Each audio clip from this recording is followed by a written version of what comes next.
Assalamualaikum warahmatullahi wabarakatuh. Perkenalkan, nama saya Syarlaman Hairia dengan NIM 215070200111122 dari kelas Kewarganegaraan 6GI.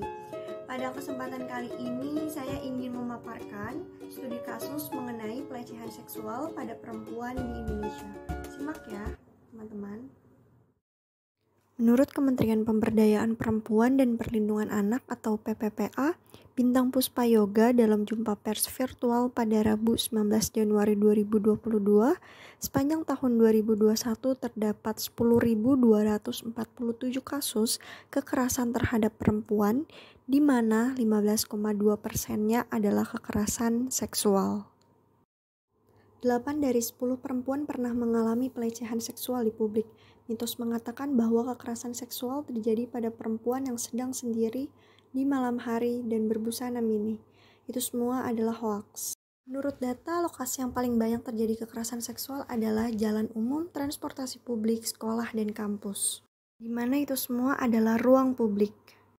Lalu kasus pelecehan di ruang publik ini paling banyak terjadi bukan di malam hari, tapi di siang hari. Dan jenis pakaian dari korban bukan merupakan faktor yang signifikan terjadinya pelecehan seksual pada perempuan. Seperti yang bisa kita lihat sekarang, menurut survei nasional tahun 2018 Ruang Publik Aman, dari 32.341 responden, kita bisa lihat bahwa yang terbanyak mengalami pelecehan seksual adalah perempuan yang mengenakan rok atau celana panjang, dan yang kedua yaitu perempuan yang mengenakan baju lengan panjang.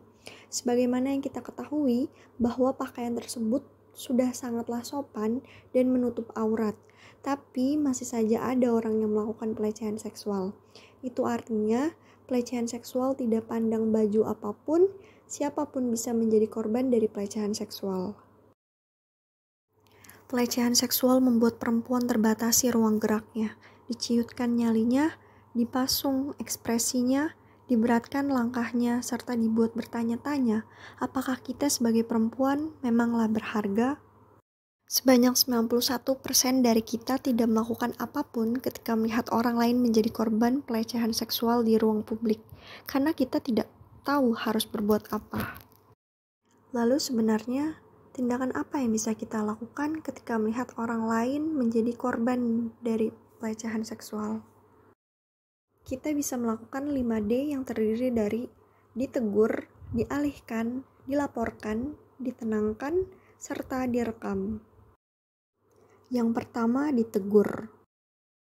Kita dapat menegur orang yang melakukan pelecehan seksual tanpa basa-basi.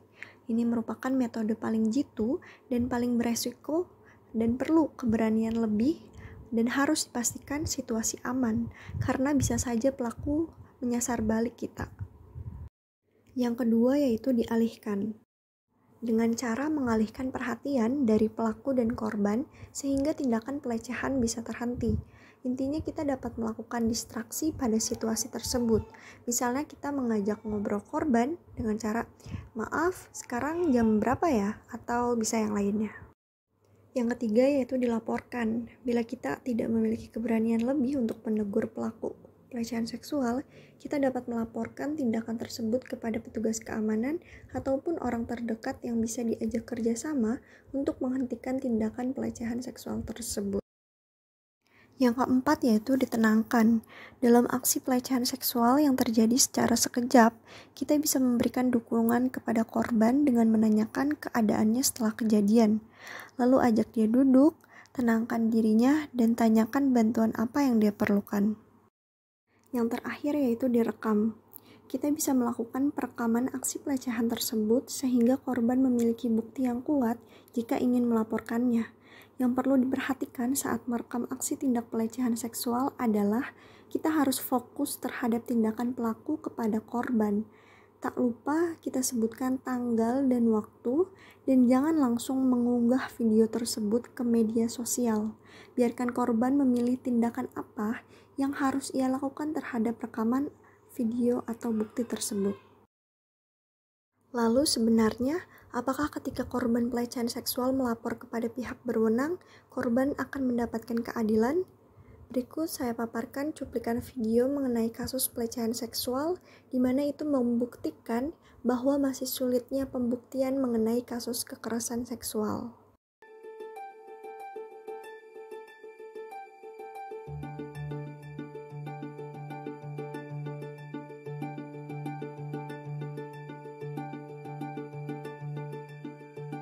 Maju kasusnya ya nggak diapa-apain karena si kiainya ini kan di sana tuh cukup dikenal ya, jadi kayak polisinya juga nggak bisa ngapa-ngapain.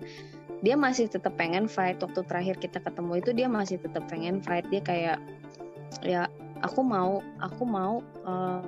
kiainya dihukum mbak, dia bilang gitu kan. Terus terakhir dia akhirnya ngabarin, mbak kayaknya nggak bisa, kata dia gitu. Ini nggak bisa dimajuin, nggak tahu gimana ceritanya, pokoknya polisi bilang ini nggak bisa diterusin kasusnya, udah aku give up aja deh mbak, aku mau kerja aja, aku mau berhenti sekolah, dia bilang gitu.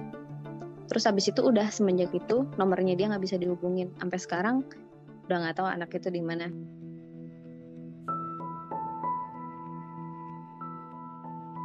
Ketika usia kandungan 8 bulan, akhirnya ibu mengetahui hal itu dan kami melapor ke polisi. 2 hari setelah melahirkan, saya harus kembali lagi ke kantor polisi untuk diperiksa dalam proses penyidikan.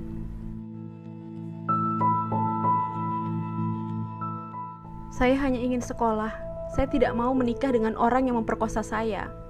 Di luar ruang sidang, kuasa hukum itu menemui saya.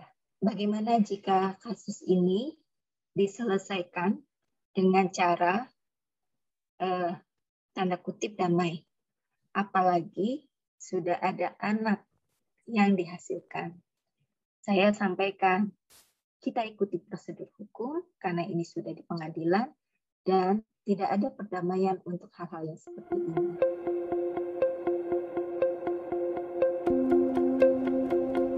Aku berulang kali visum untuk memenuhi bukti.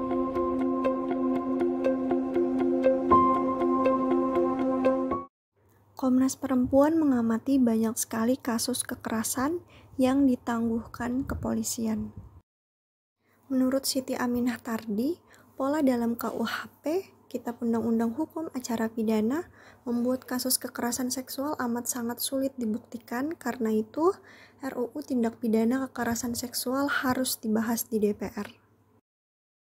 Pada catatan LBH APIK 2019, dalam proses penanganan kasus kekerasan, perempuan korban kerap menghadapi kendala, mulai dari tingkat penyidikan sampai proses pemeriksaan di pengadilan.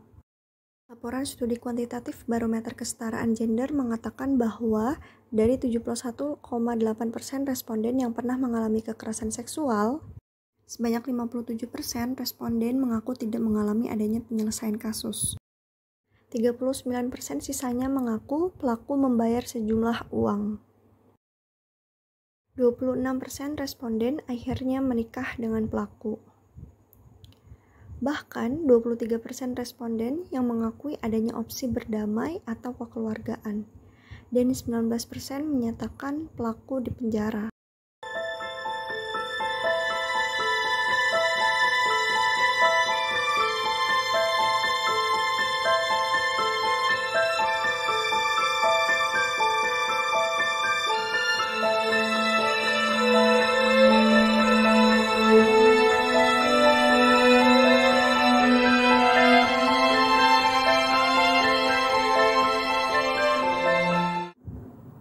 Sekian dari saya, kurang lebihnya mohon maaf. Wassalamualaikum warahmatullahi wabarakatuh.